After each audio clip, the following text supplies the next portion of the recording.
Slavery is a controversial term. It evokes memories of years gone by when humanity was enslaved by humanity. And many people associate it with race, but in fact, in reality, it is really about the powerful preying upon the weak, because there were many powerful blacks in Africa that enslaved blacks in Africa before they sold them off to their slave masters in the United States. By the way, not a lot of people know this, but there were black Southern Confederate slave owners as well. So slavery is not a racial term. In fact, in many cases, it is not necessarily a term that can be totally associated with a person who is forced to work for and obey another and considered essentially to be property. Indeed, it also is related to a device or part of one controlled by another. In other words, it doesn't have to be a human thing. It can be related to items or objects. One example could be the fact that in computer hardware terminology, you have the master and the slave drives. That's right. You have a slave drive to the master drive. Now, it's only a matter of time before the woke culture takes hold and takes root of the computer hardware industry, much as it has done with aviation. But nonetheless, here we are, and we're talking about slavery of the hardware kind. Inanimate objects can be slaves to another. And like it or not, this is what's happening now with precious metals. Now, precious metals, it's hard to think of throughout the course of history that they would be a slave to anything. Now, obviously, slave labor was utilized to be able to craft and produce and mine gold and silver throughout the course of human history. But nonetheless, that's not the kind of slavery I'm talking about. I'm talking about the kind of slavery that the gold and silver have right now under this. That's right, the dollar. The dollar is the slave master, and gold and silver are the slave. And that may be hard to digest, but I'm going to break it down for you in this video. Because see, here's the thing we have to understand as we watch these markets move day to day. And again, many of you really don't care about what the markets do today. And I think that's fine. I tend to cover what the markets do day to day on this channel from time to time.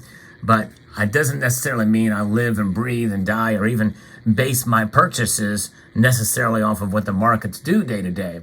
Because I believe in holding it for the long term. But the long term is quite a long ways away. And we have to come to grips with the reality that the dollar is the slave master. It is what drives the price these days. Whenever the dollar index is high, gold and silver almost always, there are exceptions, and I realize that, gold and silver always obey and fall in line with what the dollar does. That's frustrating, especially in this era of high inflation. This cruddy cotton fiber note here that is a debt instrument, we don't want to see that. We want to see the gold and silver. Totally understandable. But nonetheless, it's gold and silver that are being essentially hurt by the dollar.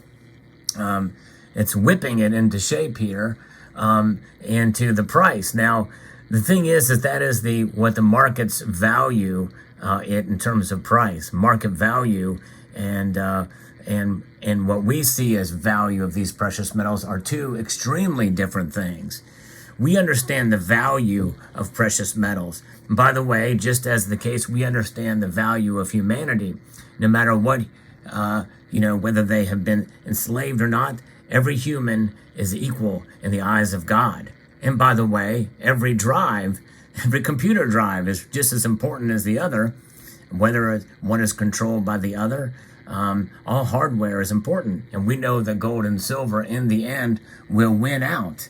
And they will become the slave masters.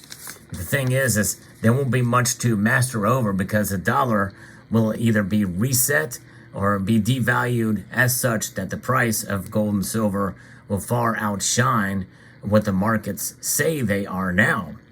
But that's something we have to keep in mind.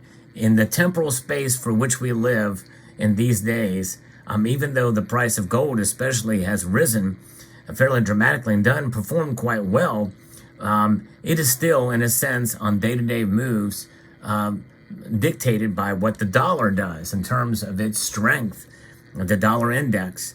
And that's what this video is about. It's about understanding the dynamics of the market and being patient through these times when we feel like, especially in times of high inflation, that the dollar should be much weaker. But what's happening? Well, the Federal Reserve and the markets are reacting to, what the Bureau of Labor Statistics say, what the consumer price index is, what all of these agencies report on economic data, the gross domestic product and all that. Well, it's all about strengthening the dollar, because the dollar is the currency of all of the currencies around the world. It's the one that most around the world have faith in of all the other currencies. It is the safe haven right now. And that's hard for us stackers to wrap our head around, that the dollar is a safe haven. Are you kidding me? Look at how much value it's lost.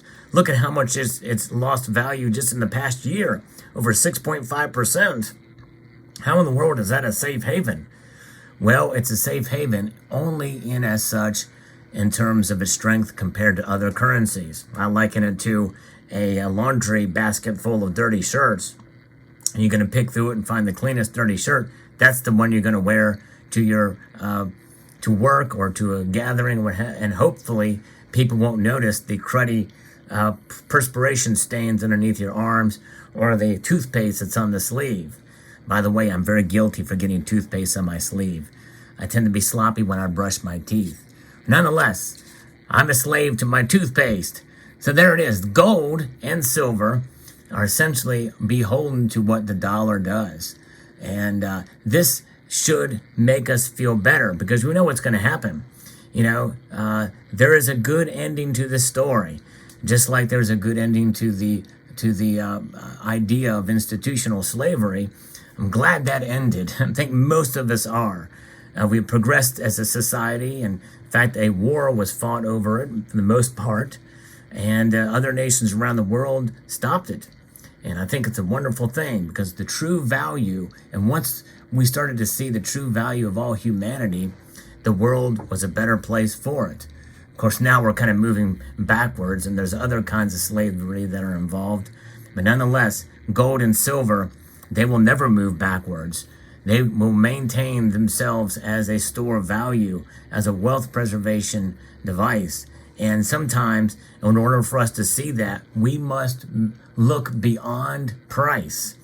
That's why value is so different than price, because value is something that is matched throughout history. The data of value that we've seen throughout the ages, that goes all the way back from what archaeologists continue to find day to day, reinforce the point that gold and silver are true stores of value. And they are money. They have been money. But not just money, but they have utility beyond a monetary value throughout the course of history as well, too.